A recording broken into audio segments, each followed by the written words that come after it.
Hi all, സെൽവിസ് അക്കാഡമിയുടെ പുതിയൊരു വീഡിയോയിലേക്ക് എല്ലാവർക്കും സ്വാഗതം. നമ്മൾ പഠിച്ചുകൊണ്ടിരിക്കുന്നത് ശ്രീനാരായണ ഗുരു ഓപ്പൺ യൂണിവേഴ്സിറ്റിയുടെ MA ഇംഗ്ലീഷിൻ്റെ ചേസസ് ടു ദ എലിസബത്ത് എന്ന് പറഞ്ഞ സബ്ജക്റ്റാണ്. അതിൻ്റെ ഫസ്റ്റ് ബ്ലോക്കിൽ യൂണിറ്റ് 3 ആണ് നമ്മൾ ഇന്ന് നോക്കാനായിട്ട് പോകുന്നത്. യൂണിറ്റ് 3യുടെ പേര് drama, the dawn of the stages. Okay, ഇതിൻ്റെ അകത്ത് നമ്മൾ പഠിക്കാൻ പോകുന്നത് ഡ്രാമ എങ്ങനെയാണ് ഉണ്ടായത്, അതായത് നാടകങ്ങൾ എങ്ങനെയാണ് ഉണ്ടായത്, അതെങ്ങനെയാണ് സ്റ്റേജസിലോട്ട് എത്തിയത്, ആൾക്കാരുടെ ഇടയിൽ എങ്ങനെയാണ് കൂടുതൽ ഡ്രാമ ഫെമിലിയർ ആയത്, ഫേമസ് ആയത് എന്നൊക്കെയാണ് നമ്മൾ ഈ ഒരു ചാപ്റ്ററിൽ പഠിക്കാൻ പോകുന്നത്.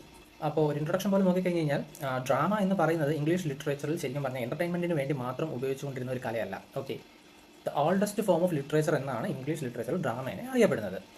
ഇന്ന് നമ്മളൊക്കെ കാണുന്ന സ്റ്റേജ് നാടകങ്ങൾ അതുപോലെ തന്നെ തെരുവ് നാടകങ്ങളൊന്നും പണ്ട് കാലത്ത് ഉണ്ടായിരുന്നില്ല. നാടകത്തിൻ്റെ തുടക്കം എന്ന് പറയുന്നത് തന്നെ അതൊരു വിനോദത്തിന് വേണ്ടി ആയിരുന്നില്ല. ഇന്നത്തെ കാലത്ത് അത് വിനോദത്തിന് വേണ്ടിയാണ് ഉപയോഗിക്കുന്നത്. പക്ഷേ പണ്ട് കാലത്ത് നാടകം ഉപയോഗിച്ചുകൊണ്ടിരിക്കുന്നത് മതപഠനത്തിന് വേണ്ടിയായിരുന്നു. അതായത് ഇതിൻ്റെ ഉത്ഭവം എന്ന് പറയുന്നത് ഒബ്വിയസ്ലി ചർച്ചിൽ നിന്ന് തന്നെയായിരുന്നു. കാരണം എന്താണെന്ന് വെച്ച് കഴിഞ്ഞാൽ മധ്യകാലഘട്ടത്തിൽ ജനങ്ങൾക്ക് ബൈബിൾ വായിക്കാനോ അത് മനസ്സിലാക്കാനുള്ള കഴിവുകളോ കാര്യങ്ങളോ ഒന്നും തന്നെ ഇല്ലായിരുന്നു. അതുകൊണ്ട് തന്നെ സഭ, അതായത് ചർച്ചിലെ പ്രീസ്റ്റും അതുപോലെ തന്നെ അവിടെ വർക്ക് ചെയ്യുന്നവരും എല്ലാം കൂടെ ചേർന്ന് ഈ ബൈബിളിലെ കഥകൾ അഭിനയിച്ച് കാണിച്ച് ജനങ്ങൾക്ക് മനസ്സിലാക്കി കൊടുക്കാൻ തുടങ്ങി. ഈ മതപരമായ അവതരണങ്ങളാണ് പിന്നീട് ഇംഗ്ലീഷ് നാടകത്തിൻ്റെ വളർച്ചയ്ക്ക് അടിത്തറയായത്. ഓക്കെ, അപ്പോൾ ഡ്രാമ എങ്ങനെയാണ് ഉണ്ടായത് നമുക്ക് മനസ്സിലായി. ഡ്രാമ ഉണ്ടായത് ചർച്ചിനകത്താണ്. അതിന് മുൻപേ ചർച്ചിന് വെളിയിൽ എവിടെയും ഡ്രാമ എന്നൊരു കോൺസെപ്റ്റേ ഇല്ലായിരുന്നു. അടുത്തത് നമ്മൾ നോക്കാൻ പോകുന്നത് the ecclesiastical evolution of drama. Ecclesiastical എന്ന് പറഞ്ഞാൽ ചർച്ചിനെ തന്നെയാണ് മെയിൻ ചെയ്യുന്നത്. ഓക്കെ, ഈ ഡ്രാമയുടെ തുടക്കം എങ്ങനെയാണെന്ന് വെച്ച് കഴിഞ്ഞാൽ മധ്യകാലത്ത് സഭയിലെ, അതായത് ചർച്ചിലെ പ്രാർത്ഥനകളും ചടങ്ങുകളും ഒക്കെ ലാറ്റിൻ ലാംഗ്വേജിലായിരുന്നു. പക്ഷേ സാധാരണ ജനങ്ങൾക്ക് ഈ ലാറ്റിൻ ലാംഗ്വേജ് അത്ര വശമുള്ള കാര്യമല്ലായിരുന്നു. അതുകൊണ്ട് തന്നെയാണ് പുരോഹിതന്മാർ ബൈബിളിലെ പ്രധാന സംഭവങ്ങളെല്ലാം അഭിനയിച്ച് കാണിച്ചു തുടങ്ങിയത് മനുഷ്യരിലേക്ക് എത്തിക്കാനായിട്ട്, അവരുടെ ജനങ്ങളിലേക്ക് എത്തിക്കാനായിട്ട്. ഓക്കെ, എക്സാമ്പിളായിട്ട് പറഞ്ഞു കഴിഞ്ഞാൽ birth of Christ, crucifixion of Christ പോലുള്ള സ്റ്റോറീസ് ഒക്കെയാണ് കൂടുതലായിട്ടും അവർ ഡെമോൺസ്ട്രേറ്റ് ചെയ്യാറ്.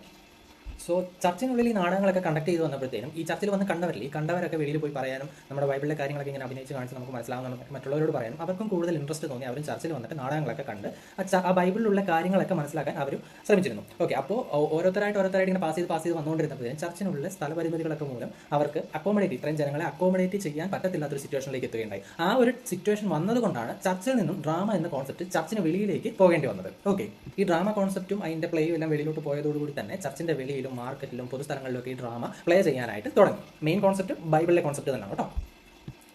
സോ ഇത് ഡിഫറെൻറ്റ് ലൊക്കേഷൻസിൽ പ്ലേ ചെയ്യാനായിട്ട് സഞ്ചരിക്കുന്ന വേദികളൊക്കെ ഉപയോഗിച്ച് പിന്നീട് വരികയും ഇതിനെ പീഗൻ്റെ വാഗൻ എന്ന് വിളിക്കുകയും ചെയ്തു. ഓക്കെ, സോ ഈ സഞ്ചരിക്കുന്ന വേദികളൊക്കെ വന്നതോടുകൂടി തന്നെ ഒരു സ്ഥലത്ത് നിന്നും മറ്റൊരു സ്ഥലത്തിലേക്ക് എളുപ്പത്തിൽ പോയി നാടകങ്ങളൊക്കെ അവതരിപ്പിക്കാനും അന്നത്തെ കാലത്ത് സാധിച്ചിട്ടുണ്ടായിരുന്നു. ഓക്കെ, പിന്നെ ഒരു കാര്യം നമുക്ക് നോക്കാനായിട്ടുള്ള ചേഞ്ച് ഓഫ് ലാംഗ്വേജ് ആണ്. ലാംഗ്വേജിൽ വന്ന മാറ്റം ഓൾറെഡി നമ്മൾ ഡിസ്കസ് ചെയ്തിട്ടുണ്ടായിരുന്നു. ചർച്ചുമായിട്ട് ഡിപ്പെൻഡ് ചെയ്തിട്ടുള്ള കാര്യങ്ങളെല്ലാം യൂസ് ചെയ്തിരുന്ന ലാംഗ്വേജ് ലാറ്റിൻ ആയിരുന്നു. പക്ഷേ പിന്നീട് കാലക്രമേണ സാധാരണ ജനങ്ങൾക്ക് മനസ്സിലാകുന്ന രീതിയിൽ ഇംഗ്ലീഷ് ലാംഗ്വേജ് യൂസ് ചെയ്ത് വരികയും ചെയ്തിരുന്നു. സോ ഈ ഇംഗ്ലീഷ് ലാംഗ്വേജ് കൂടുതലായിട്ടും എല്ലായിടത്തും യൂസ് ചെയ്യാൻ തുടങ്ങിയപ്പോഴത്തേനും ഡ്രാമാസ് മതപരമായ ചടങ്ങുകളിൽ നിന്ന് ജനകീയ കലാരൂപമായി മാറുകയും ഉണ്ടായി. ഓക്കെ, അപ്പോൾ അടുത്തായിട്ട് നമുക്ക് നോക്കാനായിട്ടുള്ളതാണ് മിസ്റ്ററിക് പ്ലേസ്. ഈ ബൈബിളിലെ കഥകളൊക്കെ അടിസ്ഥാനമാക്കി എഴുതപ്പെട്ട നാടകങ്ങളെയാണ് മിസ്റ്ററി പ്ലേസ് എന്ന് അറിയുന്നത്. ഈ മിസ്റ്ററി എന്ന വാക്ക് വന്നത് തന്നെ മിസ്ട്രേ എന്ന് പറഞ്ഞൊരു പദത്തിൽ നിന്നാണ്. അതിന്റെ അർത്ഥം ട്രേഡ് ഗിൽഡ്, അതായത് തൊഴിലാളി സംഘം എന്നാണ്. പിന്നീടുള്ള കാലഘട്ടങ്ങളിൽ ഈ തൊഴിലാളികളാണ് ഈ നാടകങ്ങൾ സംഘടിപ്പിക്കുകയും അത് അവതരിപ്പിക്കുകയും ഒക്കെ ചെയ്തുകൊണ്ടിരുന്നത്. സോ ഈ മിസ്റ്ററി പ്ലേസിലെ കീ ഫീച്ചേഴ്സ് ആയിരുന്നു creation of the world, Adam and Eve, birth of the Christ, crucifixion, restoration, last judgment പോലുള്ള സ്റ്റോറീസ് ഒക്കെയാണ് കൂടുതലും മിസ്റ്ററി പ്ലേസിൽ വന്നുകൊണ്ടിരുന്നത്.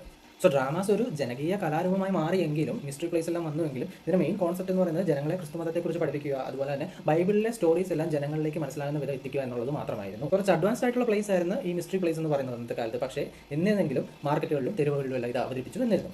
ഇതിൽ തൊഴിലാളികളുടെ ഒക്കെ പാർട്ടിസിപ്പേഷൻ നോക്കിക്കഴിഞ്ഞാൽ ഓരോ തൊഴിലാളികളും ഓരോ കഥാപാത്രത്തെയൊക്കെ അന്ന് അവതരിപ്പിച്ചു വന്നിരുന്നു. ഒരു ഉദാഹരണം നോക്കിക്കഴിഞ്ഞാൽ കപ്പൽ നിർമ്മാതാക്കൾ നോസാർക്ക് അവതരിപ്പിക്കാറുണ്ടായിരുന്നു. ഓക്കെ, അടുത്തായിട്ട് നമുക്ക് നോക്കാനായിട്ടുള്ളതാണ് മിറാക്കിൾ പ്ലേസ്. മിറാക്കിൾ പ്ലേസ് എന്ന് പറയുമ്പോഴത്തേനും വിശുദ്ധരുടെ ജീവിതവും അത്ഭുതങ്ങളും അടിസ്ഥാനമാക്കിയിട്ടുള്ള നാടകങ്ങളായിരുന്നു മിറാക്കിൾ പ്ലേസ് എന്ന് പറയുന്നത്. മിസ്റ്ററി പ്ലേസ് എന്ന് പറയുമ്പോഴത്തേനും ബൈബിളിലെ കഥകളാണ് ഡെമോൺസ്ട്രേറ്റ് ചെയ്തുകൊണ്ടിരുന്നെങ്കിൽ ഇവിടെ മിറാക്കിൾ പ്ലേസ് വന്നപ്പോഴത്തേനും അവിടെ സബ്ജക്റ്റ് മാറി വിശുദ്ധരെ കുറിച്ചായി. ഓക്കെ, അതായത് പ്രധാന കഥാപാത്രങ്ങളൊക്കെ Saint Nicholas, Saint George, Saint Thomas Becket ഒക്കെ ആയിരുന്നു. ഈ നാടകങ്ങളിലെ പ്രത്യേകതകൾ എന്ന് പറയുമ്പോഴത്തേനും ദൈവിക ശക്തികളും അത്ഭുതങ്ങളും ഒക്കെ ഭയങ്കര പ്രധാനമാണ്. പിന്നെ വിശുദ്ധരെ മാതൃകാ മനുഷ്യരൊക്കെ ആയിട്ട് ചിത്രീകരിക്കുന്നു, ജനങ്ങളിൽ വിശ്വാസം വളർത്തുന്നു. ഇതൊക്കെയാണ് അതിന്റെ ഇമ്പോർട്ടൻസ് അല്ല ഫീച്ചേഴ്സ് എന്ന് പറയുന്നത്. ഓക്കെ, അടുത്തായിട്ട് നമുക്ക് നോക്കാനായിട്ടുള്ളത് മോർട്ടാലിറ്റി പ്ലേസ് ആണ്. മോർട്ടാലിറ്റി പ്ലേസ് എന്ന് പറയുമ്പോൾ നമുക്ക് കേൾക്കുമ്പോഴേ അറിയാം നല്ലതിനെ ഡിപ്പെൻഡ് ചെയ്തിട്ടുള്ള നാടകങ്ങളാണ് മോർട്ടാലിറ്റി പ്ലേസ് എന്ന് പറയുമ്പോൾ. ഇതിനകത്ത് നമുക്ക് നല്ല ജീവിതം നയിക്കുവാനും ധാർമ്മിക പാഠങ്ങളൊക്കെ പഠിപ്പിക്കുവാനുമായിട്ട് എഴുതപ്പെട്ട നാടകങ്ങളാണ് മോർട്ടാലിറ്റി പ്ലേസ് എന്ന് പറയുന്നത്. ഓക്കെ, ഇതിനകത്ത് നമ്മൾ നോക്കാൻ പോകുന്നത് അലഗ്രി എന്താണെന്നാണ്. ഒരു കഥയിലെ കഥാപാത്രങ്ങൾ യഥാർത്ഥ ആളുകളല്ല ഇവിടെ അലഗ്രി എന്ന് പറയുമ്പോഴത്തേനും. പക്ഷേ അവർ ആശയങ്ങളെ പ്രതിനിധീകരിക്കുന്നു എന്ന് പറയുമ്പോഴത്തേനും നല്ല പ്രവൃത്തികൾ, അതുപോലെ തന്നെ അറിവ്, അഹങ്കാരം, അത്യാഗ്രഹം, മരണം, ഇതിനെയൊക്കെ പ്രതിനിധീകരിക്കുന്നതാണ് ഇതിന്റെ ക്യാരക്ടേഴ്സ് എന്ന് പറയുന്നത്. ഓക്കെ, ഈ മോർട്ടാലിറ്റി പ്ലേസിലെ ഏറ്റവും പ്രധാനപ്പെട്ട ക്യാരക്ടറാണ് വൈസ് എന്ന് പറയുന്നത്. വൈസ് എന്ന് പറയുന്ന ക്യാരക്ടർ ആളുകളെ ചതിക്കുകയും തെറ്റായ വഴി നടത്തുകയും കള്ളം പറയുകയും ചെയ്യുന്ന ഒരു ക്യാരക്ടറാണ്. പക്ഷേ അതോടൊപ്പം തന്നെ തമാശകളും സൃഷ്ടിക്കാറുണ്ട്. അതുകൊണ്ട് തന്നെ പ്രേക്ഷകർക്ക് ഇഷ്ടപ്പെടുന്ന ഒരു ക്യാരക്ടറായിരുന്നു. പിന്നീട് ഇപ്പോൾ നമ്മൾ കേൾക്കുന്ന ബഫൂൾ, ക്ലോൺ കഥാപാത്രങ്ങളൊക്കെ ഇല്ലേ, അതൊക്കെ പിന്നീട് ഇംഗ്ലീഷ് നാടകത്തിൽ വന്നത് ഈ വൈസിന്റെ ക്യാരക്ടർ ഇൻസ്പയർഡ് ആക്കിയിട്ടായിരുന്നു. ഓക്കെ, സോ അതാണ് മോർട്ടാലിറ്റി പ്ലേസിലെ ദ വൈസ് ക്യാരക്ടർ. പിന്നെ നമുക്കുള്ളത് എവരിമാൻ ആണ്. ഭയങ്കര ഫേമസ് ആയിട്ടുള്ള മോർട്ടാലിറ്റി പ്ലേ ആണ് എവരിമാൻ എന്ന് പറയുന്നത്. എല്ലാ മനുഷ്യരെയും പ്രതിനിധീകരിക്കുന്ന ഒരു സ്റ്റോറിയാണ് ഇതിൻ്റെ അകത്ത് ഇൻക്ലൂഡ് ചെയ്തിരിക്കുന്നത്.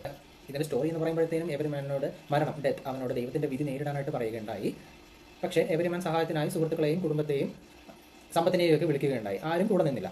ഒടുവിൽ ഗുഡ് ഡീഡ്സ് മാത്രം എവരിമാൻ്റെ കൂടെ നിൽക്കുകയുണ്ടായി. ഇതിൻ്റെ അകത്തൊരു മോറൽ എന്ന് പറയുന്നത് മരണത്തിന് ശേഷം പണമോ സുഹൃത്തുക്കളോ നമ്മെ രക്ഷിക്കത്തില്ല, പക്ഷേ പ്രവർത്തികൾ മാത്രം രക്ഷിക്കുക എന്നതാണ് ഇതിൻ്റെ മോറൽ എന്ന് പറയുന്നത്.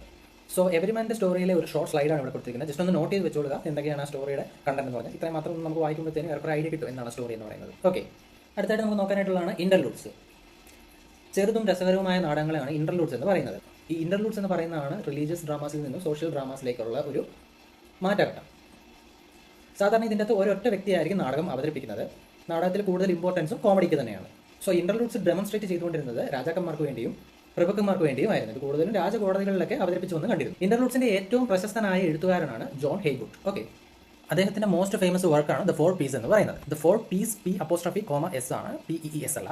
അത് റെപ്രസെന്റ് ചെയ്യുന്നത് 4 ക്യാരക്ടേഴ്സിനെയാണ്. P വെച്ച് സ്റ്റാർട്ട് ചെയ്യുന്ന 4 ക്യാരക്ടേഴ്സിനെയാണ്: പാൽമർ, പാർഡോണർ, പോത്കേരി ആൻഡ് പെഡ്ലർ.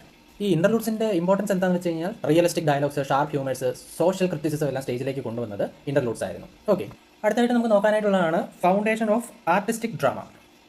റെനൈൻസൻസ് കാലഘട്ടത്തിൽ നാടകത്തിന് കൂടുതൽ കലാപരമായി വളരാൻ സാധിച്ചു. ഓക്കെ, ആ കാലഘട്ടങ്ങളിൽ ഗ്രീക്ക് റോമൻ നാടകങ്ങളുടെ സ്വാധീനവും വർദ്ധിച്ചു. ഓക്കെ, അതിൽ ഫസ്റ്റ് ഓഫ് ഓൾ തന്നെ നമുക്ക് നോക്കാനായിട്ടുള്ളത് നിക്കോളാസ് ഉദ്ദലിന്റെ റാൽഫ് റോയ്സ്റ്റർ ഡോയ്സ്റ്റർ എന്ന് പറയുന്ന ഡ്രാമയാണ്.